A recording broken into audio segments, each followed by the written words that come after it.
It's unassuming yet elegant. It's sexy but refined. It's powerful but not loud. It's the new Mercedes C-Class C200 and I'm all for it. My mum used to have the 2017 version of this car and we used to joke that it was the pop pack, but you cannot use that description for this 2023 iteration. This competes against other luxury sedans like the BMW 3 Series and Audi A4, and I've been fighting with my husband on who got to drive it this week. I won. Let's jump straight into pricing to see whether or not you're upgrading. There are 4 models to choose from for the C200 sedan, and this sits at the bottom of the pack, but don't let its position fool you into thinking that it's going to be cheap, because this starts at around $79,000, and that's before you start optioning any of the packs. Our model has been fitted with an optional vision package, which includes items like panoramic sunroof, head-up display, and heated front seats, and that's an extra $3,000 to the price tag. This also has a $1,300 sports package, which includes items like the 19-inch AMG alloy wheels and rear privacy glass. Even without all of those options, this is still one of the most expensive entry-level sedans on the market. The full specs will be in the written review at the CarsGuide site. Okay baby, we're into design. Now initially you may feel like this is just a standard Merc C200 showcase. You know, it's got the big badge and the pronounced nose, got the lovely beautiful sleek lines in the body, but it's the attention to detail that makes this feel very special. Like the repeated badge motif in the grille, the cute cursive font of the Mercedes logo on the windscreen, and the puddle lights that project the badge onto the ground at nighttime. The interior is the highlight for me though, and a big step up from previous models. I also like how you can really get in here and customize your trims, which I'm finding you can do less of nowadays. The 11.9-inch touchscreen multimedia system is very cool and adds some real cool tech cred for the interior. The digital instrument panel adds to this, but I think it's the soft scrolling touchscreen and soft touch pads that I like the most.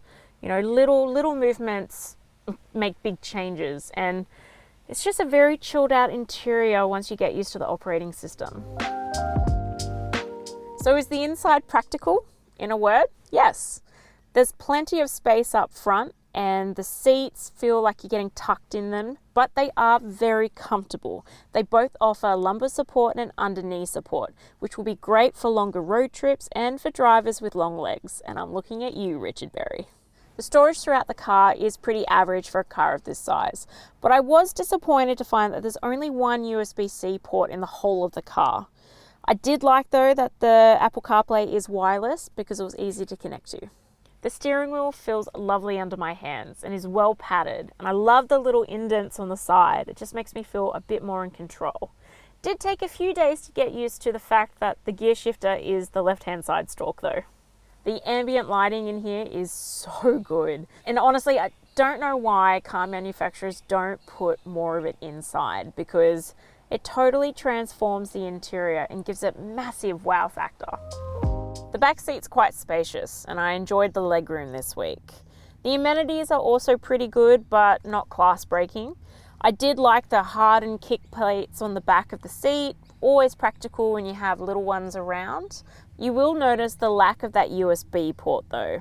The seat is quite narrow because of the way that the sides sort of curve in, which makes it feel nice and like tucked, but means that you're only really going to be fitting 2 child seats back here. You have ISOFIX mounts on the outboard seats plus 3 top tethers, but like I said, only 2 are gonna fit. I haven't really had that much issue with opening or closing a sedan boot lid, but it has been handy having the power tailgate this week. This boot space is 455 litres. Now that is VDA, but I have found that there are other boots on the market that are a little bit bigger than this. I do like the underfloor storage though, very handy space to have, but you will be making do with a puncture repair kit, as this doesn't have a spare tyre.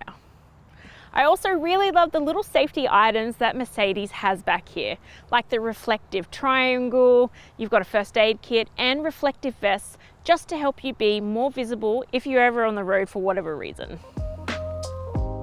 has a 1.5 litre 4-cylinder turbo petrol engine with an integrated starter generator. What's that, you ask? So glad you did. It's basically a small electric motor that also acts as your starter or alternator. It smooths out the vibrations from the engine, but also gives you some regen braking, which makes this a very mild hybrid. Emphasis on mild. Is it powerful? Surprisingly, yeah.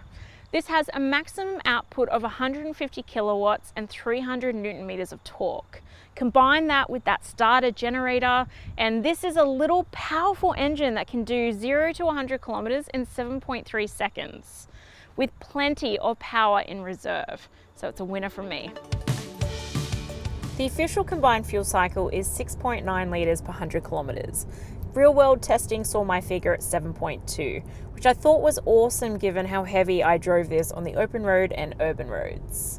The light regen braking probably helps this coast very comfortably into being a fuel efficient sedan for the size. So it's efficient, but what's it like driving? The turbo petrol engine hums elegantly in really any situation. Need to zip across traffic, go up a hill, go on the open road. It's a really lovely car to drive, and I got excited every time I got behind the wheel.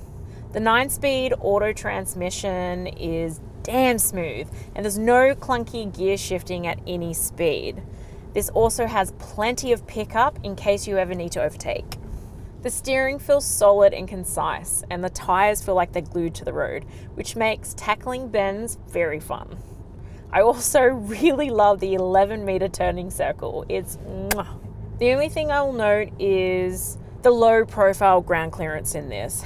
Just take it slow and watch your angles when you're going up ramps or handling bumps in this.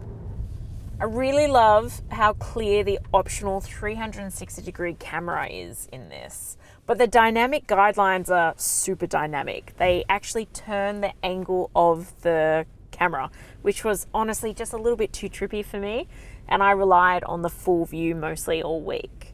The sensors feel really accurate, and because of the size, it's just very easy to tuck it into any space. Well, we've seen how it drives. What's it like on safety? The C200 has some cool safety features on the sheet, like active distance assist, which will automatically slow your car to keep a set distance to the car in front of you in stop-start traffic. Perfect for busy city commutes. And if you're not super confident on parking, this also has a park assist feature. This has 9 airbags, including a driver's knee airbag and the newer front center airbag. It also has a maximum 5-star NCAP safety rating from testing done in 2022, so it's nice and new. The full safety specs will be on the written review at the CarsGuide site if you need more details. The C200 comes with a 5-year unlimited kilometre warranty, which is standard for the market. There are multiple servicing options available, but on the 5-year plan, services are a little bit more expensive at $1,090. Servicing intervals are pretty good though, at every 12 months or a longer than usual 25,000 kilometers, whichever occurs first. So, did it perform how I thought it would? No, it performed better. The Mercedes C-Class C200 is such a stylish sedan, and I would totally have one. The driving performance, luxurious features, and just sheer practicality made this a real winning combo for my family. The price is up there, but you do feel like you get a high quality build for the cash. I have seen bigger boots in other sedans, and not being able to put a 3rd child seat will limit some families, but this still easily earns an 8.5 out of 10 from me. My son really liked this one, and the ambient lighting made it feel like a space car for him, so he gives it a 9 out of 10.